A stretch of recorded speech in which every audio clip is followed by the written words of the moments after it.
Maoist party పెద్ద దిక్కు నంబాల కేశవరావు సాయుధ పోరాటంలా జీవిడిచిండు.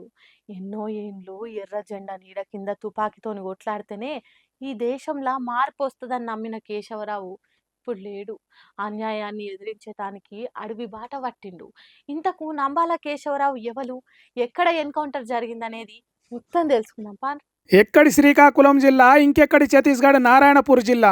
ఇక్కడ పుట్టి అక్కడ ప్రాణం ఇడ్సుడేంది. నంబాల కేశవరావు చరిత్ర చెప్తే ఒడవనంతున్నది. 1984లోనే బీటెక్ చదివిండు. వరంగల్లో ఉన్న ఎన్ఐటీలా ఎంటెక్ చదువుతున్నాడు. అప్పుడు తన కోసమే ఆలోచన చేస్తే ఇప్పుడు దేశంలో ఎంతో ఎత్తుకు ఎదిగేటోడు కావచ్చు.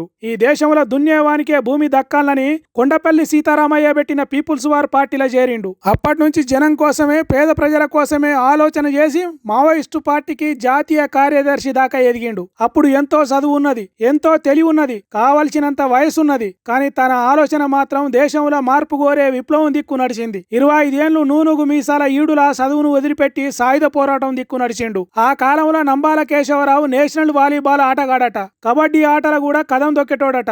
అంటే చూడుండ్రి నంబాల కేశవరావు ఎంత హుషారుండేటోడో. హమాలీల కష్టం తెలుసుకునే తానికి తాను ఓ హమాలి అయ్యి బస్తాలు మోసిండట. తను పుట్టిన ఊరు శ్రీకాకుళం జిల్లా కోటబొమ్మాలి మండలం జగ్గయ్యపేట నుంచి చదువు కోసం వరంగల్ చేరుకున్న నంబాల ఆర్ఎస్యూలో చేరిండట. తర్వాత పీపుల్స్ వార్, ఆ తర్వాత విశాఖ, తూర్పు గోదావరి ఏరియాల్లో ఇన్ఛార్జిగా, ఆ తర్వాత పార్టీ కార్యదర్శిగా పనిచేసిండట. కాలం గడిచే కొద్దీ తుపాకులు బట్టి పోరాటం చేసే పార్టీలన్నీ కలిసి మావోయిస్టు పార్టీగా మారినాయి. ఆ పార్టీల మొట్టమొదలు సభ్యునిగా, ఆ తర్వాత కేంద్ర కమిటీ సభ్యునిగా, ఆఖరికి పార్టీకి పెద్ద లీడర్ అంటే నెంబర్ 1 నాయకుడు అయిందట. తను పనిచేస్తున్నప్పుడు కేంద్ర రాష్ట్ర సర్కార్లతోని, పోలీసులతోని పోరాడటానికి ఎన్నో ఎత్తులు వేసిందట.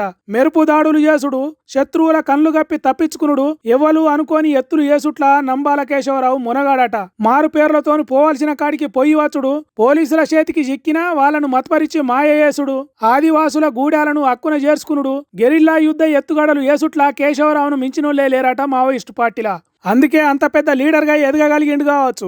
అయితే 2026 వరకు దేశంలో మావోయిస్టులు అనటోలనే లేకుండా చేస్తామని చెప్పిన సెంటర్ సర్కార్ ఆపరేషన్ కగర్ పేరుతోని ఎన్కౌంటర్లు చేస్తాంది. అట్లా ఛత్తీస్గఢ్ రాష్ట్రం నారాయణపూర్ జిల్లాలో జరిగిన ఎన్కౌంటర్ల నేల కొరిగిండు నంబాల కేశవరావు. ఇట్లా పార్టీ కేంద్ర కమిటీ కార్యదర్శి, పోలీసుల చేతుల జీవిడ్సుట్లా మొదటి లీడర్ చారు మజుందర్ అయితే రెండో లీడర్ నంబాల కేశవరావు అనట. సరే, తుపాకులు పట్టుడు చట్ట ప్రకారం చెల్లది కావచ్చు, కానీ సెంటర్ సర్కార్ 2026 వరకు దేశంలో పేదరికం లేకుండా చేస్తదా?